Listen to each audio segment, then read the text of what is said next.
शैतानी ताकतों के आगे इंसान की कोई हैसियत नहीं है। उस ताकत का सामना कब और कहाँ हो जाए कोई नहीं जानता। राजस्थान के इरफान की कहानी है ये। मैं राजस्थान का रहने वाला हूँ। स्कूल की पढ़ाई ख़त्म करने के बाद मुझे आगे की पढ़ाई के लिए दूसरे स्टेट में भेज दिया गया था।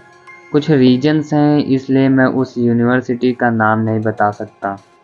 वो एक इंटरनेशनल यूनिवर्सिटी थी जो 3 साल पहले बनी थी। पहाड़ों पर बनी ये यूनिवर्सिटी बहुत ही खूबसूरत थी। आसपास जंगल थे, वहाँ पर रिहायशी इलाके थोड़ा दूर थे। बाहर से आने वाले बच्चों के लिए यूनिवर्सिटी में कुछ हॉस्टल बने थे। हमारे प्रिंसिपल का मानना था कि बच्चों को डिस्ट्रक्शन से बचने के लिए इंटरनेट, सोशल लाइफ से थोड़ा दूर रखा जाए। इसीलिए यूनिवर्सिटी बहुत अलग जगह पर बनाई गई थी। हॉस्टल में रहने वाले बच्चे केवल इंडिया से ही नहीं बल्कि बाहर की कंट्री से भी थे। मेरे एडमिशन के कुछ दिन बाद एक लड़का आया था। उसका नाम था वाहिद। वो सऊदी अरेबिया से आया था। वो पढ़ने में काफ़ी अच्छा था।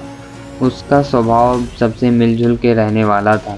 किसी को मदद की ज़रूरत होती तो वो सबसे आगे रहता था। हर कॉलेज यूनिवर्सिटी की तरह यहाँ पर भी कुछ स्टूडेंट थे। वैसे रैगिंग शब्द अपने आप में किसी भूत से कम नहीं है।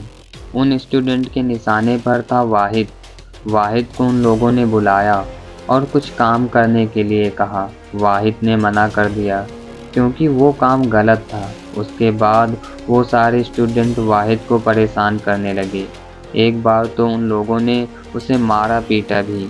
उसके बाद हम लोग प्रिंसिपल के पास गए। हमने वहाँ कंप्लेन कर दी। अगले दिन वाहिद को प्रिंसिपल ने बुलाया और बहुत ही पोलाइटली से पूछा, क्या ये लड़के तुम्हें परेशान कर रहे हैं? वाहिद ने मना कर दिया। तो फिर प्रिंसिपल ने पूछा, तुम्हें चोट कैसे लगी है? वाहिद ने बताया कि अंधेरे में वो सीढ़ियों से गिर गया था। उसकी इस बात पर टीचर्स और प्रिंसिपल बिलीव कर लेते हैं।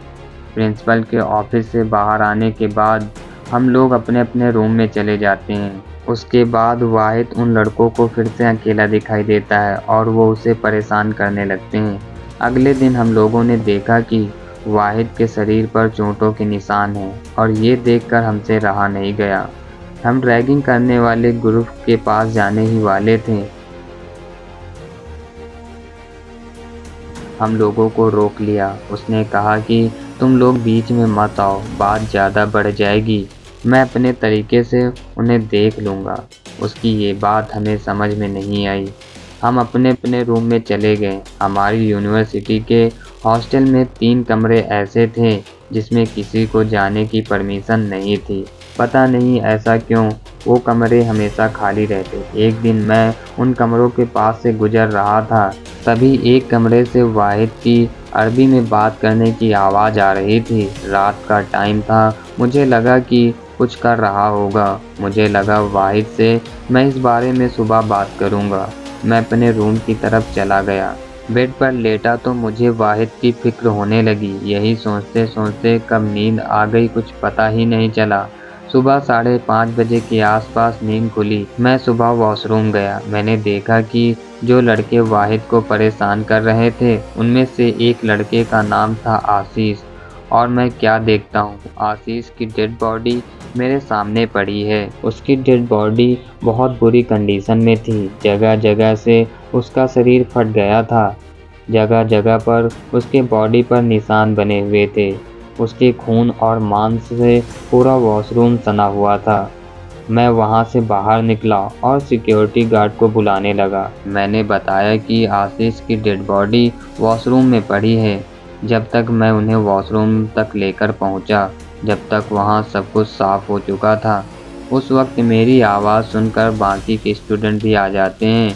तभी मेरी नज़र उस भीड़ में खड़े आशीष पर पड़ती है और आशीष बिल्कुल ठीक खड़ा था, जैसे उसके साथ कुछ हुआ ही नहीं है। सबको लगा कि शायद मैंने कोई बुरा सपना देखा है या फिर मैं नींद में हूँ। आशीष मेरी तरफ देखे जा रहा था। उसका बिहेवियर कुछ बदला हुआ सा लग रहा था। सब लोग अपने अपने कमरे में चले गए। मेरा दिमाग शांत नहीं हो रहा था। कि जो मैंने देखा वो क्या था। सुबह जब क्लास पर गया तो मेरी नज़र आशीष पर ज़्यादा जा रही थी और जैसे वाहिद तो गायब ही हो गया था। मेरा मन बेचैन होने लगा। जहाँ मैंने आखिरी बार वाहिद की आवाज़ सुनी थी, मैं वहाँ गया। उस बड़े से कमरे में मैं वाहिद को ढूंढ रहा था। वहाँ मुझे वाहिद तो नहीं मिला, पर एक खून का निशान था फर्श पर, जो दिखने में बड़ा अलग और अजीब सा लग रहा था। मुझे तो कुछ समझ में नहीं आ रहा था कि ये क्या हो रहा है। मैं वहाँ से बाहर निकला और गार्ड की नज़र से बचते बचाते अपने कमरे में चला गया। मुझे खाना भी नहीं खाया जा रहा था और रात भर यही ख्याल आ रहे थे, और फिर मैं कब सो गया मुझे कुछ पता ही नहीं चला। अगली सुबह कुछ लड़के मॉर्निंग वॉक के लिए निकले और बाहर चले गए। हमारी यूनिवर्सिटी बहुत बड़ी थी। वो लोग एक ट्रैक पर घूम रहे थे। जंगल के साइड जब वो लोग गए तो उन्होंने आशीष की डेड बॉडी को देखा, और देखते ही वो वहाँ से भागते हैं और स्टाफ को बताते हैं। स्टूडेंट हॉस्टल से बाहर आ गए। मैं भी वहीं था और बताई हुई जगह पर हम पहुंचे, और जैसे ही मैंने आशीष की डेड बॉडी को देखा तो वॉशरूम वाला नज़ारा मेरे सामने आ गया, क्योंकि वो डेड बॉडी बिल्कुल उसी हालत में थी। उसके बाद वहां पुलिस बुलाई गई, इन्वेस्टिगेट शुरू हो गई। उसकी डेड बॉडी को पोस्टमार्टम के लिए भेज दिया गया था, पर उसकी पोस्टमार्टम रिपोर्ट क्लियर नहीं थी। पहले लगा कि किसी जानवर ने ऐसा किया होगा, पर रिपोर्ट में आया कि ये किसी जंगली जानवर का काम हो ही नहीं सकता, क्योंकि किसी जंगली जानवर के दांत इतने बड़े और नुकीले नहीं होते जो किसी इंसान की हड्डी में छेद कर सके। 2 दिन बाद उस रैगिंग वाले ग्रुप से एक लड़का और गायब हो गया। उसकी डेड बॉडी भी उसी जंगल में मिली। बहुत बुरी हालत थी उसकी डेड बॉडी की। उसकी डेड बॉडी को पोस्टमार्टम के लिए भेज दिया गया तो आशीष वाली सेम हालत सामने आई। ये काम किसी जानवर का नहीं हो सकता। पिछले 1 हफ्ते में रैगिंग वाले ग्रुप से 2 लड़के और गायब हो गए, जिनकी लाश यूनिवर्सिटी के पीछे पेड़ों पर लटकी मिली थी। फिर इसके बाद ये सिलसिला जारी हो गया।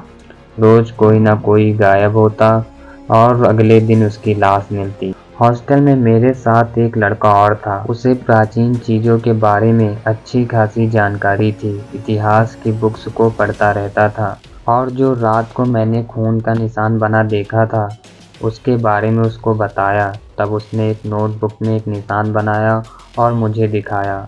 वो देखते ही मैंने कहा, हाँ, यही निशान जो मैंने रात को कमरे में फर्श पर देखा था। तब उस लड़के ने बताया कि वाहिद ने गुल जिन को बुलाया है। तब मैंने पूछा, ये गुल क्या होता है? उसने बताया कि गुल एक अरबिक लेजेंड है जिसके लिए ये निशान बनाया जाता है। अरबी में कुछ चैंटिंग भी करनी पड़ती हैं। मैंने कहा, हाँ, उस दिन वाहिद की आवाज़ें भी आ रही थी, पर मुझे पता ही नहीं चला वो क्या बोल रहा था। मैंने सोचा कि इस बारे में मैं उससे बाद में बात करूंगा, लेकिन उसके बाद वो मुझे दिखा ही नहीं। उस लड़के ने बताया कि गुल इंसानी मांस के भूखे होते हैं। वो एक झटके में कई सारे इंसान का मांस सफाया कर सकते हैं, इतनी शक्ति होती है उनमें। और बदला लेने के बाद जिसने गुल को बुलाया है वो उसे भी मार के खा जाते हैं, और ये चाहें तो किसी का भी रूप ले सकते हैं। उस लड़के की बात सुनकर मैं बहुत ज़्यादा डर गया था। मैंने उस लड़के से कहा कि हमें इस बारे में प्रिंसिपल से बात करनी चाहिए। तभी हमें किसी की चिल्लाने की आवाज़ आई। हमने ध्यान दिया तो वो आवाज़ उसी कमरे से आ रही थी जहाँ से वाहिद ने गुल को बुलाया था। जैसे ही हम उस कमरे में गए, उस कमरे में डेड बॉडियों का ढेर लगा हुआ था। ना जाने वहाँ किस किस की लाशें पड़ी थी। न सिर्फ हमारे हॉस्टल के लड़कों की, बल्कि बाहर के लोगों की भी थी। वहाँ का मंजर देखकर हमारी आत्मा कांप गई थी। हॉस्टल में ये ऐलान कर दिया गया था कि आज सब साथ रहेंगे और कोई भी नहीं सोएगा। जब सारे इकट्ठा थे तो वहाँ की लाइट झपकने लगी, कुछ बल्ब फूटने लगे और थोड़ी देर में अंधेरा छा गया।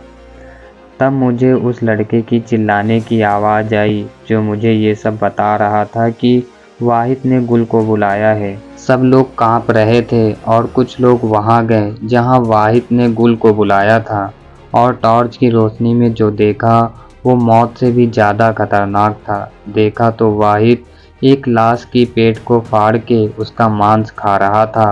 वो मंजर बड़ा भयानक और खौफनाक था। उसके मुंह पर खून ही खून लगा था।